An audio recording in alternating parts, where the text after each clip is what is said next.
During his official state visit to South Africa, French President Emmanuel Macron said France, alongside African nations, will strive to vaccinate 40% of the continent's population by the end of 2021.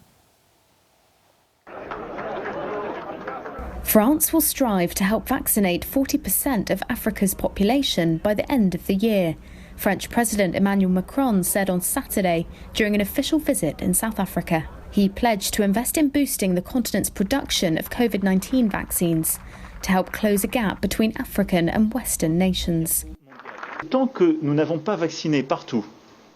As long as we haven't vaccinated everywhere, we are exposed to a risk, because that means that the epidemic could continue to spread among the most impoverished, that mutations could arise and then come back up. So this is of course in our interest, and so I want to set this goal in Africa to have 40% of the population vaccinated by year end, and in coordination with Africa to have 60% by mid-2022.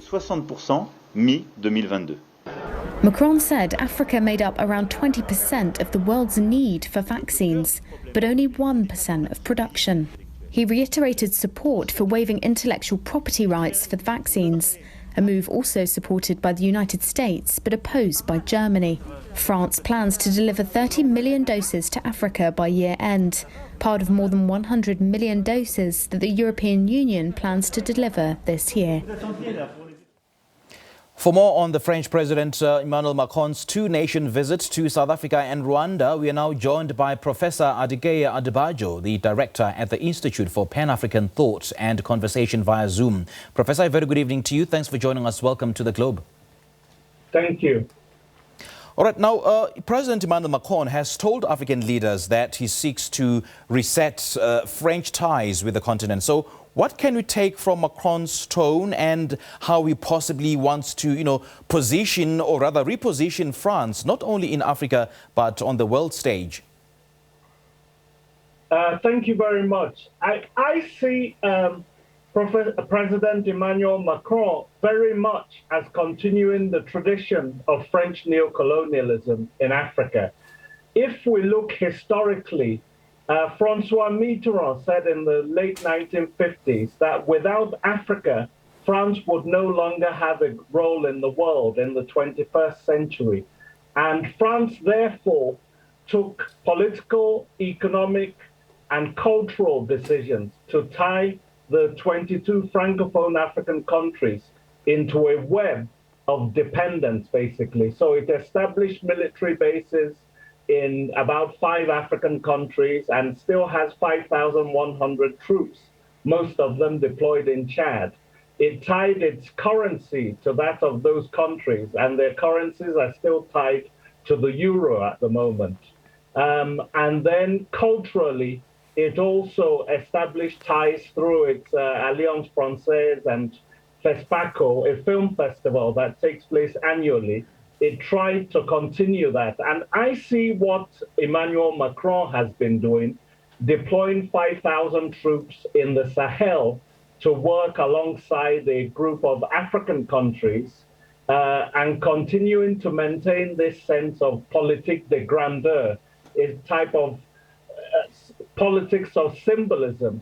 I think it's very much a continuation of what France was doing in the past. And what you recently saw, and this is my last point, where Macron condemned a military coup in Mali and a month earlier had basically condoned a military coup in Chad, is the kind of doublespeak that we've seen from France in the past and that continues. Now, Professor, you just mentioned that France wants to extend its neo-colonialist agenda here on the continent. I mean, the big question then is, what does France want in Africa? What is the French interest on the continent? Well, I said it right at the beginning that France, since the 1950s, when it was decolonizing, actually set in place a system called France-Afrique, where it could basically continue to maintain control over its former colonies. So economically, agreements were negotiated where it had guaranteed, 96% of the bauxite resources from Guinea, for example, and other mineral deals were agreed. it tied the currency of these countries, and they had to keep their reserves in France. It established military bases. I have just answered the question you've just asked. France has tied these countries into a geostrategic web through which it's continued to maintain influence and control over these African countries. Perhaps the question is, I mean, is France interested on the continent's rich mineral resources, or is it simply to extend, those diplomatic ties for whatever reason? Well, it's both. No country ever has one single reason for being engaged in a particular region of the world. So it's all of those things that I'm talking about. Okay. Now, he was in Rwanda on Thursday, where he acknowledged France's role in the 1994 Rwandan genocide and said that he hoped for forgiveness. I mean, more than 20 decades later, why now? 800,000 Rwandans, mostly Tutsi Rwandans, lost their lives in that genocide. What's your understanding, or what's your reflection of how well his apology will be received in Rwanda? Well, I think it's important to note that Macron did not actually formally apologize for the genocide. He expressed a wish for forgiveness and regret. So it wasn't a full apology. And Macron had commissioned a group, like a blue ribbon panel, to actually work on a report on France's role in the genocide. And his very own panel noted that France had been responsible for intervening in Rwanda in 1994 in such a way that they actually allowed members of the genocidal regime that had killed 800,000 people to escape across the border into the DRC, where they continued to launch attacks. And the Great Lakes region has been unstable for the last 2 decades, more than 2 decades as a result. And it's also important to note that France actually armed and trained that genocidal regime in Rwanda. And the only thing France did when it intervened in Rwanda was to evacuate largely white European civilians. So France has a great deal of responsibility for that genocide. So for Macron, again, was speaking out of both sides of his mouth, because you can't say that you have a certain responsibility and then say you're not complicit, which is what he was trying to argue. Yeah, and it's quite interesting that you said that, Professor, because that French inquiry panel report said a colonial attitude had actually blinded, the French officials, and the government bore, what you call a serious and an overwhelming responsibility for not foreseeing the slaughter. And Macron himself went to town saying that France was not an accomplice, but that his nation has a role and a history and a political responsibility in Rwanda. In a sense, he feels that France has been absolved of all responsibility in the Rwandan genocide. I don't think so. I mean, I think if he thinks that, then he's clearly delusional. As I said, and I repeat so that I'm not misunderstood, France armed and trained the perpetrators of that genocide. I don't think there's much discussion about that, because France was involved in training the army before the genocide happened. So to say it couldn't have predicted or anticipated it, I don't think really squares with the facts. And I don't think Macron was saying that France has been absolved. Is in asking for forgiveness, there is some acknowledgement there that France has some guilt for what happened. Well, he said that only those who survived the genocide could perhaps forgive, and so could give us, the gift of forgiving ourselves. In a sense, Professor, that is, he fails to acknowledge the fact that hundreds of thousands of Rwandans lost their lives. What about their families? What about those who remained? I mean, who are the loved ones of those who died?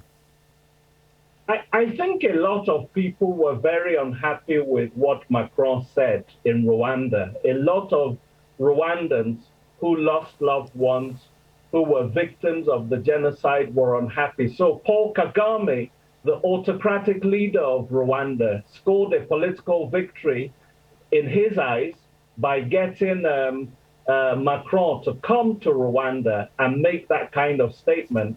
And as far as Kagame was concerned, he spoke the words, he spoke the truth, as Kagame said, and that's the most important thing. But I'm not sure that Kagame actually reflects the views of ordinary Rwandans who were victims of an incident in which France was clearly complicit. And he also made a commitment that he will push for, the African continent to be the hub of a manufacturing facility of COVID-19 in South Africa. As a matter of fact, he will also push for the waiver at the next G7 summit to be held soon. So what do you make of that? Is it perhaps an extension of France's, generosity towards the continent, maybe in a bid to bridge the wounds of the genocide? For me, it's more of the delusional politique de grandeur, a kind of politics of symbolism, politics of gesture. France has a debt of over $2.4 trillion, which is around the same amount of its annual GDP. France has not been providing the 0.7% of its GDP that the UN in 1970 noted that rich countries should provide as development assistance. So France talks a good game, but when you actually look at the facts on the ground, you will see that France doesn't actually have the financial muscle to back up a lot of its boasts, even in terms of its interventions in the Sahel and in Mali. France relies heavily on the United Nations and the European Union to pay for a lot of the intervention. So it's multilateralized its previous discredited neocolonial military interventions. So I think it's very important you also note that in the case of these COVID and removing the patent, France was fiercely opposed to it until the US and President Joe Biden actually supported the lifting of that patent. So France was following, it was not leading. So I think it's important we not be blinded and bamboozled by France's kind of politics of greatness when it's clear that it's no longer a great power and has ceased to be. Professor, just listening to you, I get a sense that you're not at all convinced by France's extension of goodwill on the African continent. So how do you propose France should change its approach towards the African continent? I think France needs to leave the continent. That's my view. I think the Sahel has shown that France's counterterrorism war has been a total failure. France has instead supported dictators in places like Chad. Instead of focusing on development, on sound governance, on popular participation, France has instead tried to militarize the situation in the Sahel. And that has led to hundreds of casualties, with African armies like Burkina Faso, Niger, and Chad being used as cannon fodder, and they're the ones that are suffering most of the fatalities. So I predict that the Sahel will be France's Afghanistan. And what France needs to do, it's not that we shouldn't engage with France, but let's engage with France as we would with other external actors. But they should not have to deploy 5,100 troops to Africa, which can actually attract and is attracting more and more jihadis to the continent. So I don't think France is providing stability. And for me, France needs to leave the continent militarily, and it can continue the economic and cultural and other sorts of relationships. But this neocolonial relationship must stop, because it's done much damage to Africa over the last 6 decades. Now, Professor, just a quick one. When you say that France's efforts of counter-terrorism on the continent are a complete failure, are you suggesting that, its efforts of ending the insurgency in Mozambique will bear no fruit? Remember that he announced that France is preparing to assist Mozambique to fight extremist insurgency in the northern part of Mozambique, especially in the Cabo Delgado, in a province that has displaced more than 700,000 people. No, I don't think Macron said he was preparing to go in there. The issue is that Total, a French oil company, has economic interest in Cabo Delgado in Mozambique. Mm-hmm. What Macron said he was prepared to do was to support the SADC countries who had earlier proposed that they may send 3,000 troops to that province to try to assist the Mozambican government. That is my understanding of the situation in Mozambique. And the SADC countries seem to have backpedaled from that. But in the Sahel, you have over 2 million displaced people. Hundreds of people have died. There's a lack of personal security in those areas. And there's also autocratic governments in places like Chad that continue. So that's why I've declared the intervention in the Sahel a failure. And they haven't been able to solve anything militarily or even to make progress there. All right, Professor, great thoughts, great analysis. Thank you so much for sharing your time with us this evening.